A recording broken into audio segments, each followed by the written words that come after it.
Hello everyone, আমি মিঠাই। আর recently আমি family ট্রিপে কাশ্মীর গিয়েছিলাম।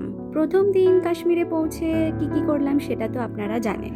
দ্বিতীয় দিন কি করলাম সেটাই দেখাবো। সকাল সকাল সাজুগুজু করে চলে গেছিলাম ব্রেকফাস্ট করতে বিএসএফ এসোস মেসে। তারপর বেরিয়ে পড়েছিলাম আমি, মা, আমার বৌদি আর দাদা ভাই মিলে সোনমার্গের উদ্দেশ্যে। বাবার ডিউটি থাকার জন্য বাবা আমাদের সাথে বেরোতে পারে। সোনমার্গ থেকে শ্রীনগর প্রায় ৮০-৮২ কিলোমিটারের পথ, মানে ধরুন ওই ২-২.৫ ঘন্টা তো লাগবেই। কাশ্মীরের প্রত্যেকটা অলিগলি এতটাই মুগ্ধ করা যে আমি মনে হয় ভাষায় প্রকাশ করতে পারবো না যে কতটা সুন্দর। প্রত্যেকটা দৃশ্য দেখছিলাম আর মনে হচ্ছিল কোনো কল্পনা বা সিনেমার জগতে চলে গেছি। চারিদিকে পাহাড় ঘেরা, মাঝে আছে সর্ষে ক্ষেত, তার মাঝখানে আপনার একটা সুন্দর কটেজের মতন বাড়ি। আহা, সত্যিই স্বপ্ন। সামনে থেকে দেখে খুবই হিংসে হচ্ছিল জানেন তো। এই দৃশ্যগুলো দেখছিলাম আর মনে হচ্ছিল এই fast internet connection, super market সব তুচ্ছ এই জায়গাটার কাছে। তাই মাঝ বরাবর পথ আসার পর আমরা দাঁড়িয়েছিলাম একটা ধাবাতে চা খাওয়ার জন্য। আর সেখানকার দৃশ্যটা দেখুন। ওই যে সুন্দর ফুলগুলো দেখলেন সেগুলো কিন্তু আমন্ড ব্লসম। আর এই যে নদীটা দেখছেন বয়ে চলেছে, এটা হলো সিন্ধু নদী। কিছুক্ষণ সময় এখানে কাটানোর পর আমরা আবার আমাদের পথ ধরলাম সোনমার্গের দিকে। এখনও প্রায় অর্ধেক রাস্তা যাওয়া বাকি ছিল। আর এই যে ব্রিজটা দেখতে পাচ্ছেন, এইটাই ওই ধাবা থেকে দেখা যাচ্ছিল, সিন্ধু নদীর ওপরে এই ব্রিজটা। তারপর আর কি, গান শুনতে শুনতে কিছু টুকিটাকি খেতে খেতে আমরা এগিয়ে চলেছিলাম সোনমার্গের দিকে। উইন্ডো সিটে মাথা রেখে ঠান্ডা ফুরফুরে হাওয়া খেতে খেতে এই যে দেখুন প্রায় চলে এসেছি। সোনমার্গ আর ১৫ কিলোমিটার। আর এই যে আস্তে আস্তে সোনমার্গের পাহাড়েরও দেখা পেয়ে গেছি। দেখে মনে হচ্ছে যে কত কাছে, হাত বাড়ালেই ছুঁতে পারবো, কিন্তু না, অনেকটা দূরে। এখনো অনেকটা পথ, প্রায় ১৫ কিলোমিটার আমাদেরকে যেতে হবে। আর যেতে যেতে এত ভিড়, এত গাড়ি দেখে আমি ভাবলাম যে এখানে হয়তো কোনো ট্যুরিস্ট স্পট। তারপরে বুঝলাম যে না, এনারা সবাই একসাথে এসেছেন আর এখানে এনারা একটা ভান্ডারা টাইপের করছিলেন, সবাই খাওয়া দাওয়া। আর এই যে সেই সোনমার্গ টানেল, বিখ্যাত টানেল যেটা। আর সোনমার্গ টানেল গত বছর জানুয়ারি ২০২৫ নাগাদ ওপেন হয়েছিল। আমরা আগের বছরও কাশ্মীর এসেছিলাম ঘুরতে, মার্চের নাগাদ। আর তখনও এই টানেলটা দিয়েই আমরা সোনমার্গ গেছিলাম। এই বছরও সেখান দিয়ে যাচ্ছি। আর শুধু পাহাড়গুলো দেখুন, মানে এত সুন্দর দৃশ্যটা ছিল। সোনামার্গ টানেল প্রায় ৬.৫ কিলোমিটার লম্বা। এত সুন্দর রোমাঞ্চকর একটা অনুভূতি হচ্ছিল টানেলটার মধ্যে দিয়ে যেতে। কিন্তু জানেন তো, আগের বছর যখন আমরা এসছিলাম, যখন টানেলটা সদ্য খোলা হয়েছিল, তখন ঘুটঘুটে অন্ধকার ছিল, মানে এত লাইট, এত সুন্দর ব্যবস্থা ছিল না। ১ বছরের মধ্যে অনেকটা চেঞ্জ হয়ে গেছে, অনেকটা সুন্দর হয়ে গেছে টানেলটা। আর এই যে প্রায় শেষ প্রান্তে চলে এসেছি টানেলের।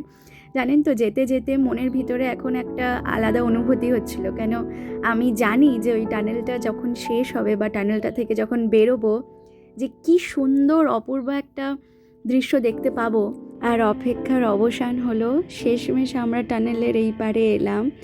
আর শুধু দৃশ্যটা দেখুন, এত সুন্দর দৃশ্য। বিশ্বাস করুন, আমার কাছে কোনো ভাষা বা শব্দ ছিল না এই সৌন্দর্যটাকে প্রকাশ করার মতন। মাঝে মাঝে গায়ে কাঁটা দিয়ে উঠছিল, এত দুর্দান্ত এই দৃশ্যটা ছিল। মুগ্ধ হয়ে গেছিলাম পুরো। যতটা পেরেছি ফ্রেমবন্দি করার চেষ্টা করেছি আপনাদের জন্য, কিন্তু বিশ্বাস করুন, সামনে থেকে না দেখলে আপনারা কিচ্ছু বুঝতে পারবেন না যে কতটা সুন্দর ছিল। না, এখন আর বেশি কথা বলবো না, এই দৃশ্যটা আপনারা অনুভব করুন। আবার সোনমার্গ পৌঁছে দেখাবো কি করলাম।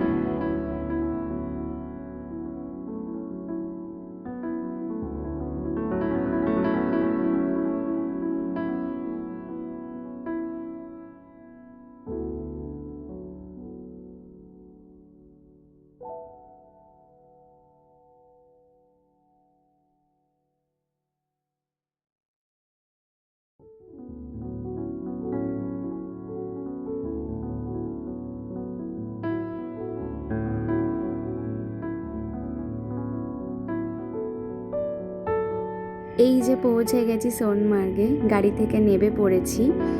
আর ওই যে সামনে একদম কাছে চলে এসেছি। বরফ অনেকটাই গলে গেছে, কিন্তু চলতে চলতে এই বরফের ছোঁয়া পেলাম। এত সুন্দর ভালো লাগছিল, মনটা পুরো বাচ্চাদের মতন হয়ে গেছিলাম।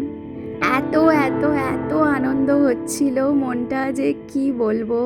মানে সামনে থেকে ধবধবে সাদা বরফ এই যে ছুঁতে পারছিলাম, হাসিটা দেখেই বুঝতে পারছেন কতটা আনন্দে ছিলাম। আর অনেক দিনের ইচ্ছা ছিল এরকম লাল শাড়ি পরবো সোনমার্গের বরফের মধ্যে, সেই ইচ্ছাটাও পূরণ হয়ে গেল। আর এই যে আমি, আমার বৌদি, আমার দাদা ভাই সবাই লাল পরেছিলাম প্ল্যান করে। তারপর আর কি নেক্সট 3-4 ঘন্টা বরফ নিয়ে খেলা, রিলস বানানো, ছবি তোলা, দারুণ মজা করেছিলাম।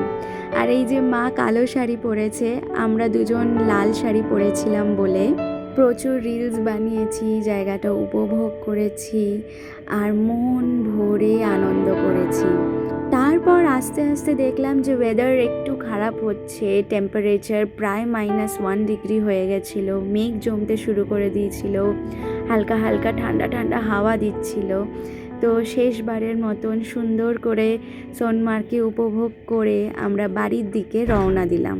এই যে দেখুন, যখন নিচে নামছিলাম, যে জায়গাগুলোতে বরফ গলে গেছে সেখানে যে বসন্তর ছোঁয়া লাগছে সেটা কি সুন্দর বোঝা যাচ্ছে। কি ছোট্ট ছোট্ট পাখি, তারা নিজেদের খাওয়ার সন্ধানে এইখানে ঘুরে বেড়াচ্ছে আর উড়ে বেড়াচ্ছে, খুব ভালো লাগছিল। তারপর আর কি এক রাশ ভালোবাসা, সুন্দর মুহূর্ত নিয়ে বাড়ি ফেরার পথে রওনা দিলাম। আর এখন বাড়ি বলতে নেক্সট 5 দিনের জন্য আমাদের ওই বিএসএফ ক্যাম্পাস। ফেরার পথে আবার সেই ধাবাতে দাঁড়িয়েছিলাম, আর এই যে দাদা ভাই গরম গরম চা এনে দিয়েছে আমাদের জন্য। ধীরে ধীরে টেম্পারেচার অনেকটা লো হয়ে গেছিলো সূর্যাস্তর পথে, আর এই চাটাই তখন অমৃতর মতন লাগছিল, আর সামনে এই দৃশ্য। আজকের ভিডিওটা এতটাই থাক, আবার দেখা হবে নতুন একটা ভিডিওতে আপনাদের সাথে, নতুন কিছু গল্প, নতুন কিছু জায়গা, নতুন কিছু সুন্দর মুহূর্ত তো ভাগ করে নেওয়ার জন্য। আজ আসি, টাটা।